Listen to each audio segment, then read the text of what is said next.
오늘 본문에 등장하는 한 여인도 고통 앞에 있습니다. 이 여인의 고통 또한 너무나 크고 심한 고통입니다. 그런데 이 여인은 이 고통 앞에 어떻게 행동하고 어떻게 믿음으로 가지고 나아갔는지 우리 이 여인을 함께 살피며 우리도 닥칠 수 있는 그 근심과 고난과 고통 앞에 어떻게 살아가야 할지 우리가 함께 이 여인을 통하여 그의 행동을 통하여 어떻게 살아가야 할지를 깨닫는 그러한 시간이 되기를 소망합니다. 자, 먼저 이 여인은요, 우리가 읽은 본문에서처럼 에브라임 산지 라마다임 소빔이라는 지방의 엘가나라고 하는 어떤 남자의 집안의 아내입니다. 성경에서는 항상 어떤 사람에 대하여 족보가 나타나면 뭐라고 했어요? 괜찮은 집안, 유력한 집안, 또는 그 사람이 무언가 큰 일을 할 사람이라고 말씀드렸죠. 사무엘상을 시작하면서 그 엘가나의 집안에 대한 족보를 이야기해 줍니다. 그러므로 아마도 이 남자도 괜찮은 집안의 사람인가 봅니다. 그리고 그에게는 2명의 아내가 있습니다. 한 명의 이름은 한나, 그리고 또 다른 아내의 이름은 브닌나라고 합니다. 그리고 한나에게는 아이가 없고 브닌나에게는 아이가 있습니다. 우리가 한글 성경으로 읽으면 잘 알 수는 없지만 원어적으로 보면 아마도 한나가 본 부인이고 브닌나가 두 번째 부인이라는 뜻을 내포하고 있나 봅니다. 여하튼 한나가 첫 번째 부인이요, 브닌나가 두 번째 부인이라 볼 수가 있습니다. 그리고 그들의 가족은 매년 절기 때마다 중앙성소, 그러니까 쉽게 얘기하면 중앙교회에, 큰 교회인 실로에 가서 하나님께 예배하는 신실한 가족이었습니다.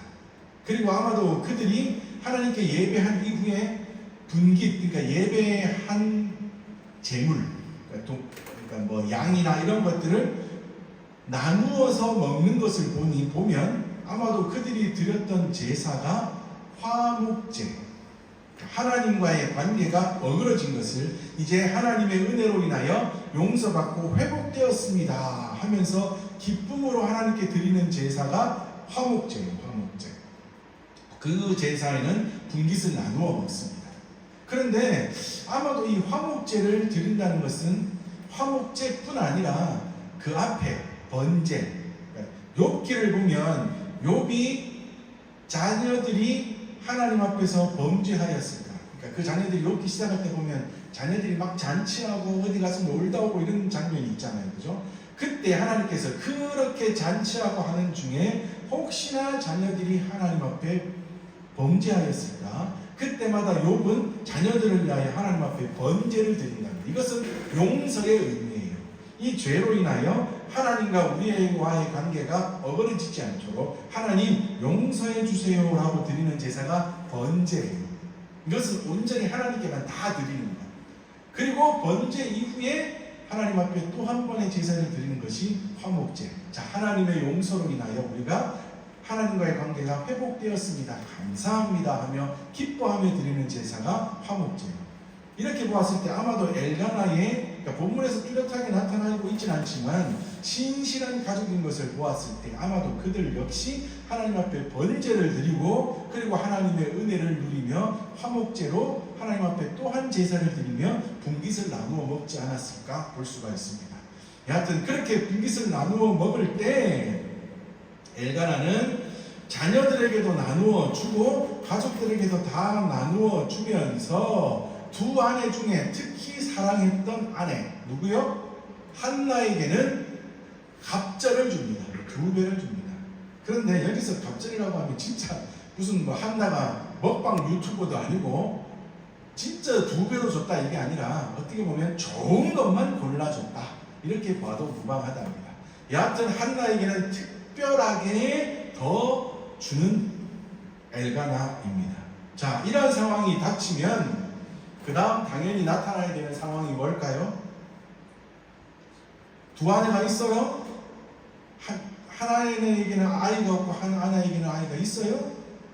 그런데 남편은 아이가 없는 이 아내를 더 좋아해서 더 좋은 것만 챙겨줘요. 그럼 그 다음에 뭐가 나타나야 돼요? 이 브린나의 질투, 그죠? 두 번째 아내의 질투 당연히 있습니다. 그래서 이 분인나가 질투를 느끼고 한나를 이기려고 합니다. 한나에게 이길 수 있는 방법은 뭐가 있을까요? 뭘로? 분인나는 한나를 뭘로 이길 수 있어요?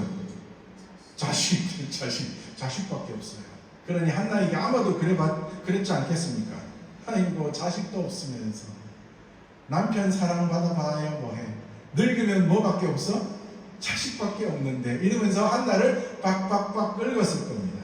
한두 번도 아니고 절기 때마다 실로에 올라올 때마다 그렇게 하니 아마도 한나는 굉장히 화가 나고 그로 인하여 근심이 되고 고통을 받았을 겁니다.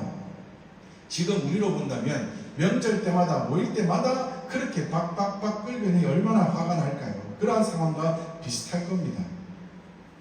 그러니 한나는 화가 나서 남편이 주는 음식도 마다하고 먹지도 않고 고민하며 근심하며 앉아 있답니다. 남편이 위로하기도 합니다. 당신에게 있어서 나는 10아이들보다 낫지 않냐. 내가 너도 특별히 사랑하잖아 라고 말을 합니다. 물론 이것이 아내에게 있어서 조금의 위로가 되기는 하지만 그 마음을 완전히 풀어주기에는 부족합니다. 여전히 화가 나고 속이 상합니다.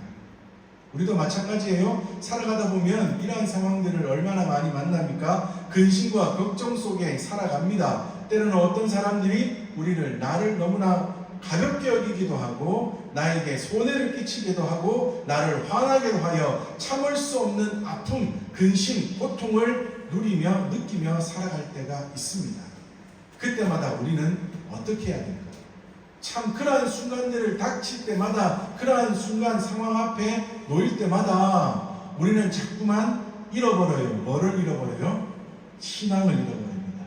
그 순간이 되면 막 참지 못하는 또 다른 마음들이 자꾸만 나타나 우리의 믿음조차도 무너뜨려 버릴 때가 얼마나 많이 있습니까? 도대체 어떻게 해야 할까요? 이러한 상황 앞에. 자, 한나가 그러한 상황을 만났습니다. 그런데 한나는요 잘한 게 있습니다.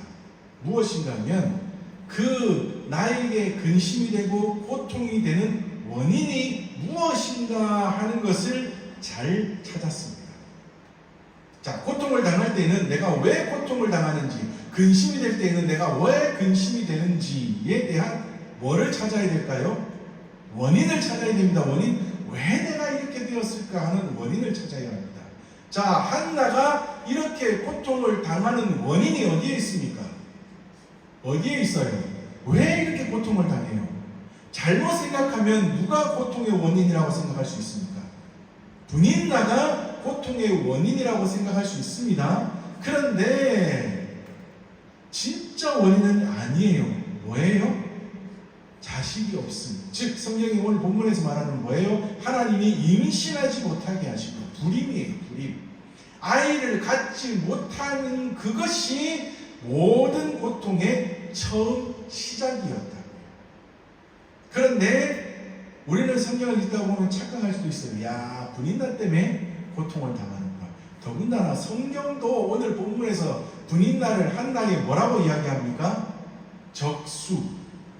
옛날 성경에는 대적.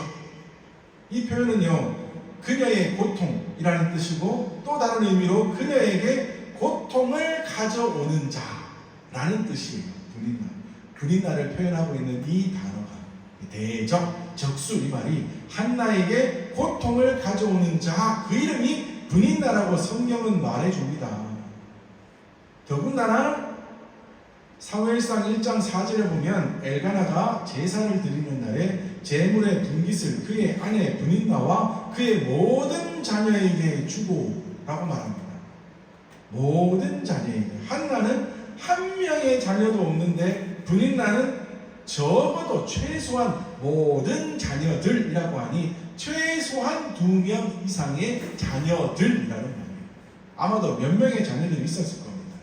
그러한 몇 명의 자녀들이 가진 분인나가 자기의 자녀들과 함께 엘가나가 준 분깃을 둘러앉아 먹으며 하하호호 웃는 모습, 그러면서 한 번씩 힐끗힐끗 한나를 쳐다보며 불쌍하게 쳐다보는 그 눈빛을 한나가 받는다면 고통이겠습니까? 고통 아니겠습니까? 정말 고통이겠죠. 그러니 그 고통의 원인이 누구라고요? 분인나라고 착각할 수 있다고요. 그렇게 착각하는 것 또한 당연한 것처럼 여겨집니다. 그리고 한나는 화가 나요. 그 다음 벌어져야 될 상황이 뭘까요? 분인나는 자기의 자식들과 둘러앉아서 맛있게 음식을 먹으며 하하호호거리고, 그러면서 한나를 쳐다보며 아이고 불쌍한 거, 아이고 자식도 없으면서 저렇게 혼자 앉아서 저렇게 처량하게 청승맞게 앉아있는 저 한나 불쌍한 것 하면서 한 번씩 힐끗힐끗 보면서 그냥 막 비웃음을 던지는 그 상황 앞에 한나가 처해 있다면, 그 상황이 딱 보여진다면 그 다음에 일어나야 될 일이 뭘까요? 보통 사람들이라면 그 다음에 한나가 해야 될 행동은 뭐예요? 분인나한테 쫓아가야죠. 그리고 분인나에게 뭐 해야 돼요? 머리끄댕이 잡아야죠. 그리고 흔들어야죠. 네가 어디 두 번째 부인 주제에 어디 나를 까불고 있어? 네 이렇게 까불다가 언제 나한테 큰 거 다친다 하면서 머리끄댕이 잡고 싸워야 되는 것이 당연한 것처럼 보입니다.